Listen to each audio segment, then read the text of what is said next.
Bana, uhali gani ndugu mwanamichezo, na haujambo? Karibu tuweze kukujuza habari mbalimbali za kimichezo zilizoweza kujiri siku hii leo kutoka hapa nchini Tanzania, lakini hata nje ya mipaka ya Tanzania. Bana, habari kubwa bwana ni kuhusiana na sakata la Young Africans na wekundu wa Msimbazi Simba Sports Club kuweza sasa kuonekana linafikia kikomo kutokana na uongozi kuweza kutoa barua ambayo inaenda kuonyesha kwamba sakata hili linaenda kufikia kikomo. Moja kwa moja tumepata kuona uongozi umeweza kutangaza kuahirisha tena kwa mchezo huo wa dabi ya Kariakoo ambao ulikuwa tayari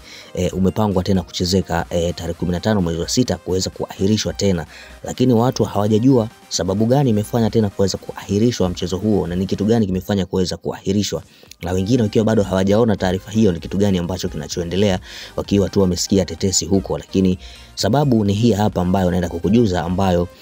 moja kwa moja imefanya tena uongozi au bodi ya ligi kuweza kuahirisha tena mchezo huo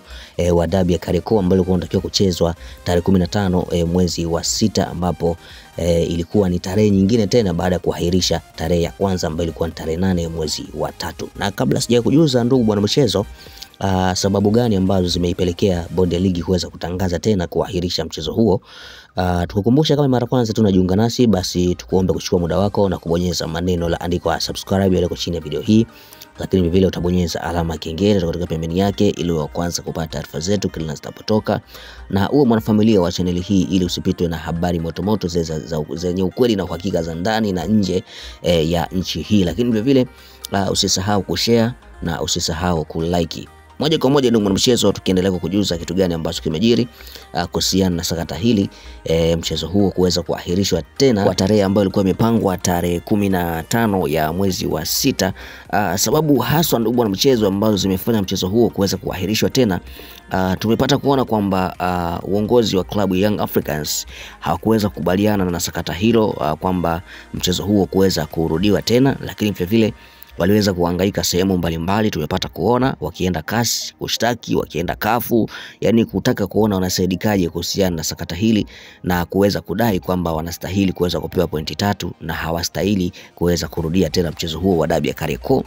na kwenda sehemu mbalimbali na kutafuta wanasheria mbalimbali ili kulisimamia swala hili, ili kuweza kuona wanasaidikaje kuweza kupata alama hizo 3, na mwisho wa siku kutia mgomo na kukataa katukatu kucheza mchezo huo, kuifanya bodi ya ligi lakini vile kufanya uongozi wote TFF kuweza kuona mambo yanakuwa magumu zaidi, na kuweza kuangalia kanuni zinasemaje na waamue kitu gani ambacho kitakuwa sahihi na kila mmoja ataweza kufurahika nacho. Moja kwa moja walikaa na wakasema kwamba Young Africans waweze kuchukua busara ili mchezo huu uweze kurudiwa tena, lakini Young Africans inaonekana kwamba hawajataka hilo na wameamua kwenda sehemu mbalimbali, na wameenda sehemu mbalimbali tumeona, na mwisho wa siku mambo yamekuwa magumu kwao. Bodi ya ligi ikakaa chini na kutangaza tena tarehe husika, lakini bado Young Africans haijatosha. Wakaonekana kwamba wasipocheza mchezo huo watafutiwa, watapokwa alama takribani 15 na wanaweza wakashuka daraja, lakini Young Africans akaweza kukubaliana na yote hayo, na bado akaendelea kutafuta haki yake na kutafuta wanasheria na kwenda sehemu mbalimbali na kuandika barua kuhusiana na sakata hili. Mwisho wa siku imeonekana kwamba sakata hili limekuwa ni kubwa sana, na Young Africans ana asilimia nyingi ambazo zinamfanya yeye alikuwa yuko sahihi na anatakiwa kuweza kupewa alama hizo 3. Mwisho wa siku imeenda kupelekea tarehe ambayo ilikuwa imepangwa tarehe 15 mwezi wa 6 kuweza kufutwa tena. Sababu kuu ni Young Africans kuonekana ana asilimia nyingi za malalamiko yake kwamba ni sahihi, ameonewa na anastahili kupewa alama 3. Kwa hiyo imeweza kupelekea na imeenda kupelekea Young Africans kuweza kusababisha tena bodi ya ligi kuweza kufuta tarehe hiyo, kuweza kuona kesi hii inamalizikaje, kuweza tena kuanza upya sakata hili na kuweza kuona linamalizikaje, ili kuweza kuona timu gani ambayo itakuwa iko sahihi, na uongozi wa TFF na bodi ya ligi kiujumla kuweza kuona kama walifanya makosa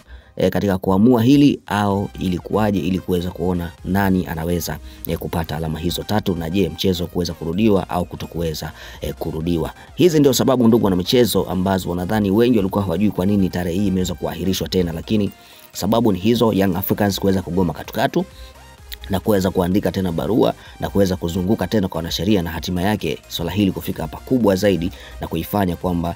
bodi ya ligi kuweza kuahirisha tena mchezo huo na kuweza kuona sakata hili na malizikaje, kesi hiyo na malizikaje. Baada ya hapo sasa ndo wataamua kitu gani kifanyike, kama ni kuwapa Yanga Africans pointi 3 au kuweza kutangaza tena tarehe nyingine mchezo huu kuweza kurudiwa au la. Hatujajua itakuwaje ndugu na mchezo. Hiyo ni taarifa ambayo tufikia siku hii leo, na sisi tumekujuza sababu gani ambazo zimepelekea mchezo huo kuweza kuahirishwa. Cha kufanya ndugu na mchezo, usisahau kusubscribe, lakini vile vile toa maoni yako hapo kuhusiana na sakata hili ambalo limekuwa ni pasua kichwa katika vichwa vya watu. Lakini vile vile usisahau kushare, usisahau kulike na usisahau kutufuatilia katika mitandao mbalimbali ya kijamii ambapo tunapatikana kwa Udongo TV. Asante sana, tukutakie siku njema.